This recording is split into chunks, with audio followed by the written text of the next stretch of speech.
This August, President Biden, Vice President Harris, and the U.S. Department of Education announced a three-part plan to help low and middle-income families deal with the increasingly burdensome costs of paying for college, while also making the student loan system more efficient and easier for borrowers to manage.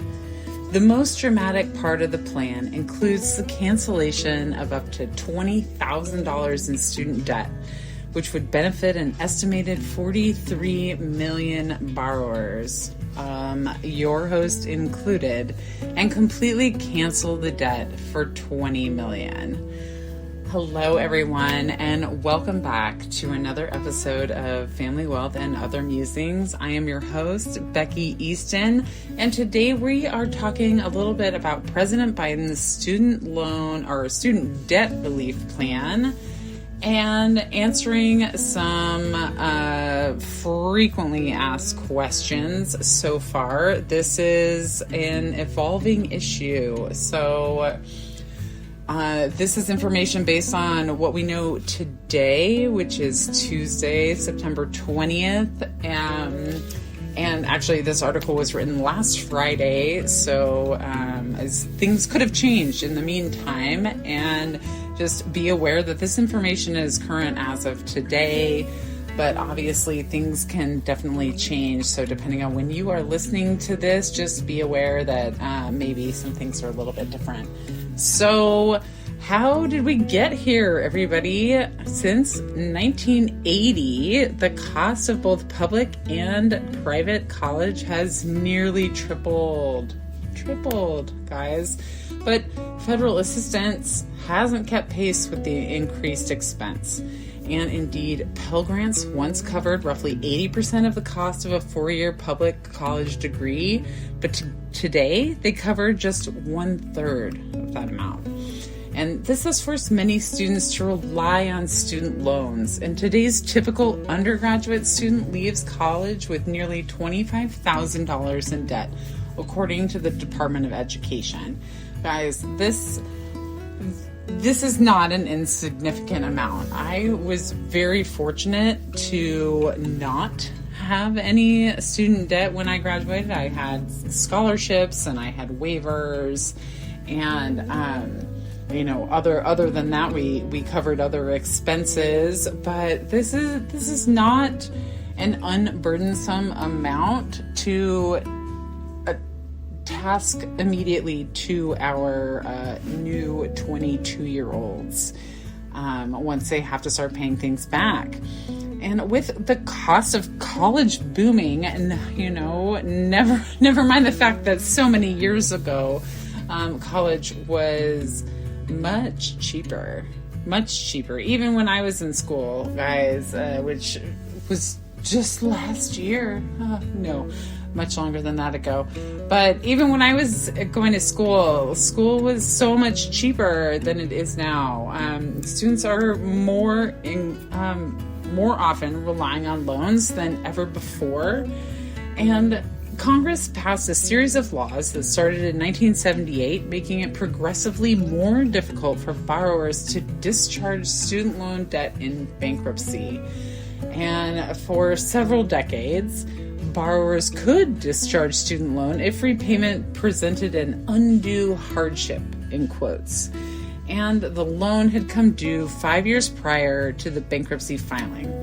But in 1998, which was a year before I graduated from high school, so I definitely wasn't taking out student loans before that, Congress just got rid of that option at that point in time, and they effectively made it nearly impossible to discharge student loan debt in bankruptcy.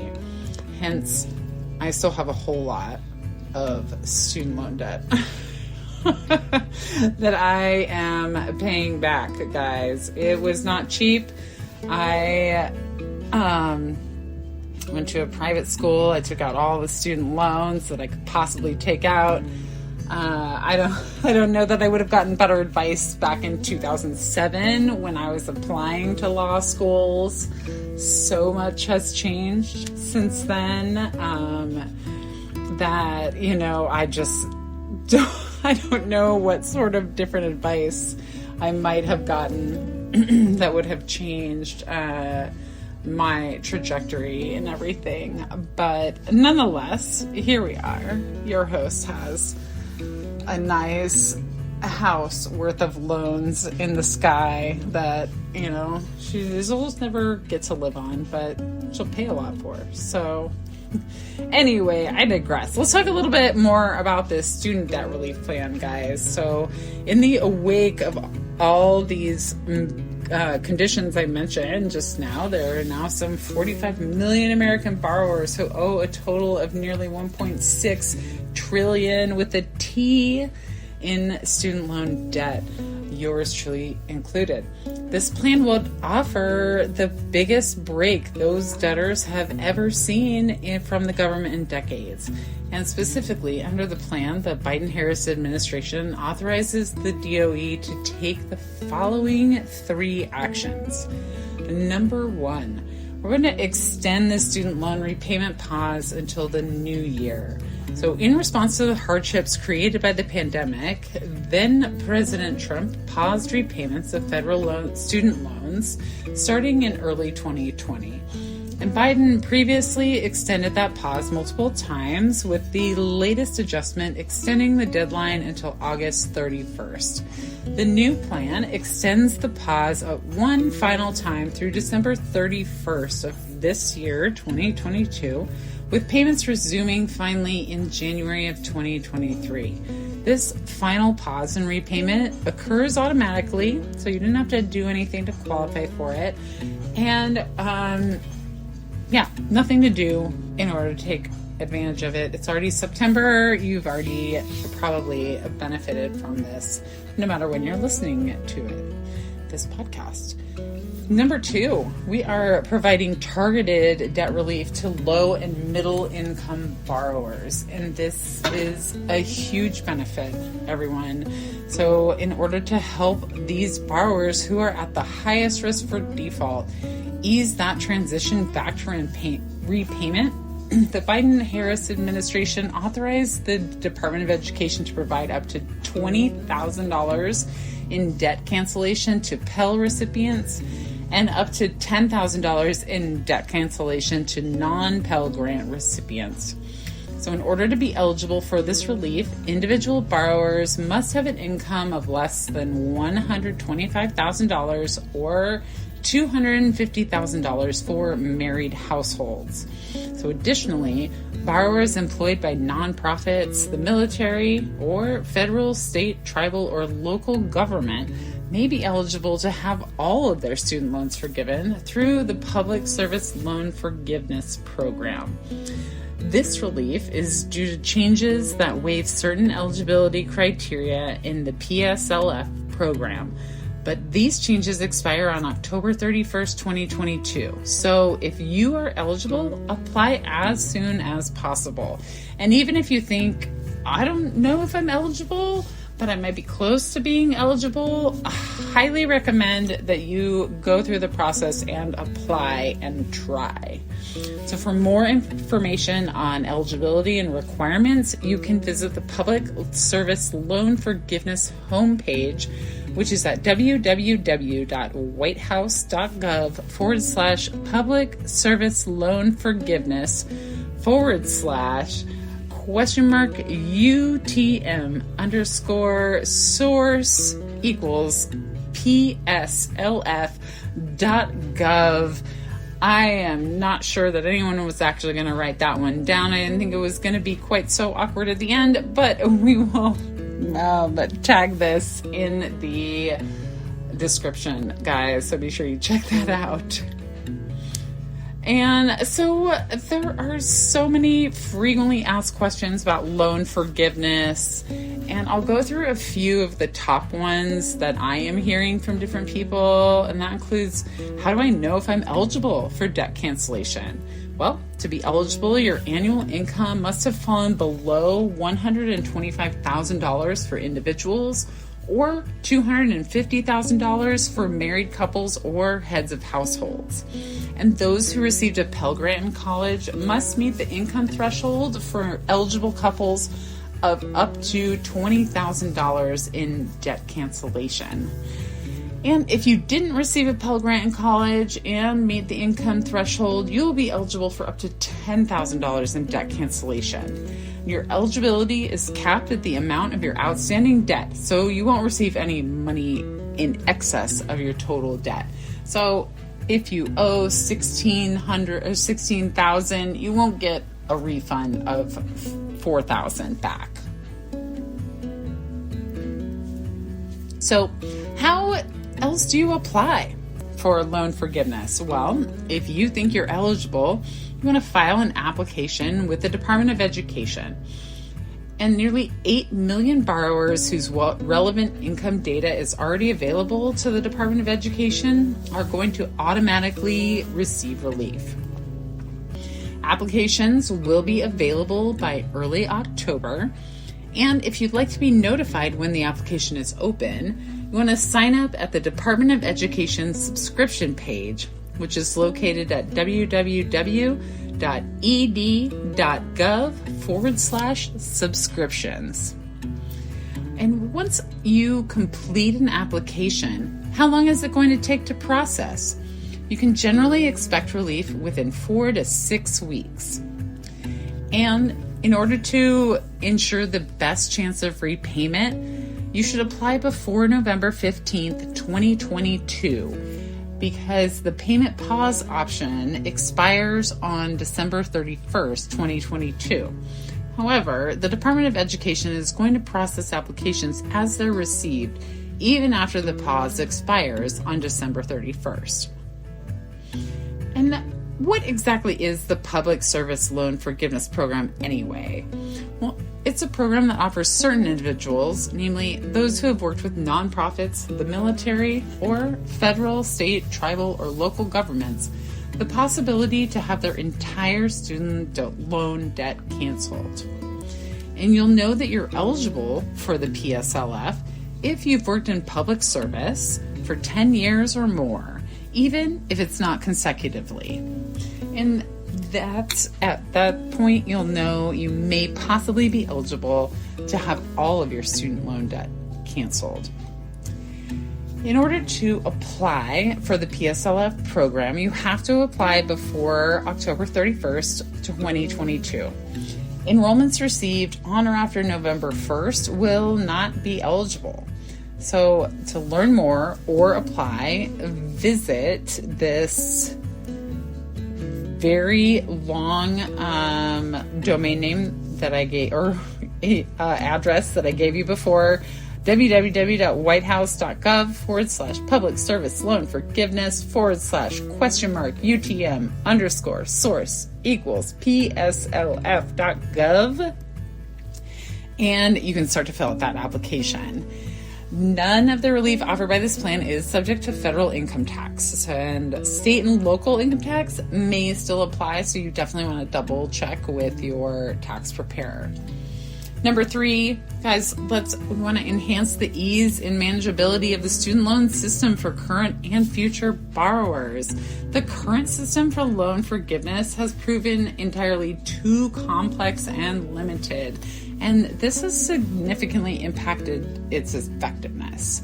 As an example, most forgiveness plans cancel a borrower's remaining debt once they make 20 years of monthly payments.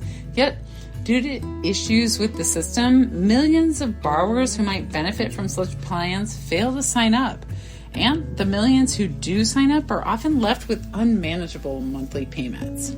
In order to improve this system, the Biden-Harris administration is reforming student loan repayment plans.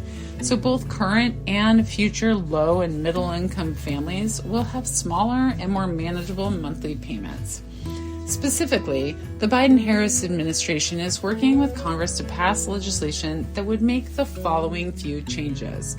First, it would require borrowers to pay no more than 5% of their discretionary income monthly on undergraduate loans. And this is down from the current 10% available under the most recent income-driven repayment plans. Secondly, it would raise the amount of income that's considered non-discretionary income and therefore is protected from repayment. guaranteeing that no borrower earning under 225% of the federal poverty level, which is about the equivalent of a $15 minimum wage for a single borrower, would have to make a monthly payment. Then it would forgive loan balances after 10 years of payments instead of 20 years for borrowers with loan balances of $12,000 or less. Also, we're going to cover the borrower's unpaid monthly interest so that, unlike other existing income-driven repayments plans, no borrower's loan balance is going to grow as long as they're actually making those monthly payments, even when that monthly payment is $0 because their income is low. Additionally, the Department of Education will make it easier for borrowers enrolled in this new plan to stay enrolled and avoid the hassles of recertification. As part of this effort, starting in the summer of 2023, borrowers would be able to allow the DOE to automatically pull their income information on an annual basis instead of recertifying their income annually, as the current program requires. So, is this something that you are interested in and you're wanting to get started? Here is how. So the information provided here was based on data offered by the DOE as of August 24th, 2022. Again, this information is going to be changing and evolving, so if it is much later than that, you definitely want to be sure that you're checking for updated information.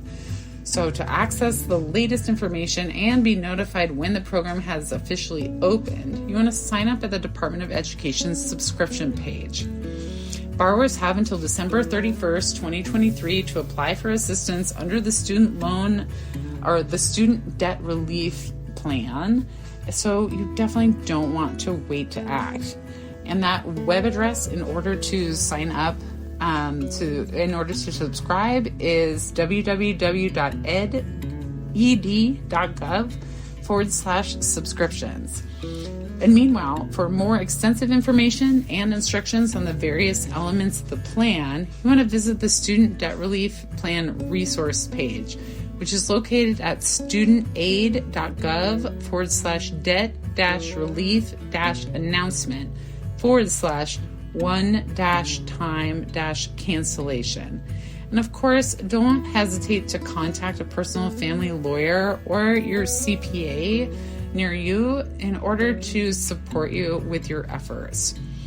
With the deaths and hospitalizations from the pandemic steadily decreasing and inflation finally showing signs of easing, it appears that we may be returning to more normal times.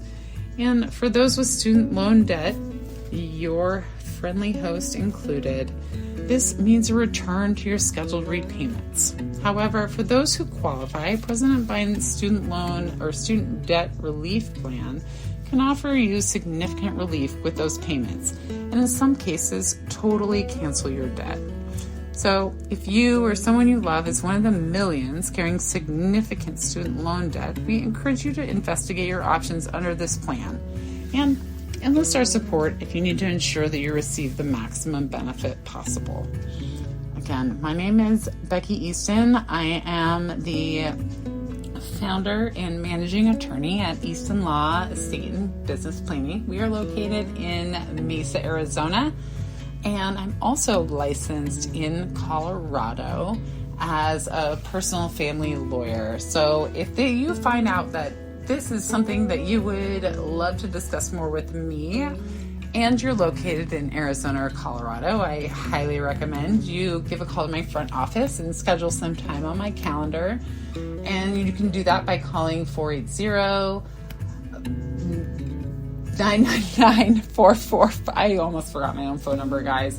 480-999-4455. Or if you're not in Arizona or Colorado, you can look for a personal family lawyer near you at personalfamilylawyer.com. And I thank you so much for tuning in again today. This has been another episode of Family Wealth and Other Musings.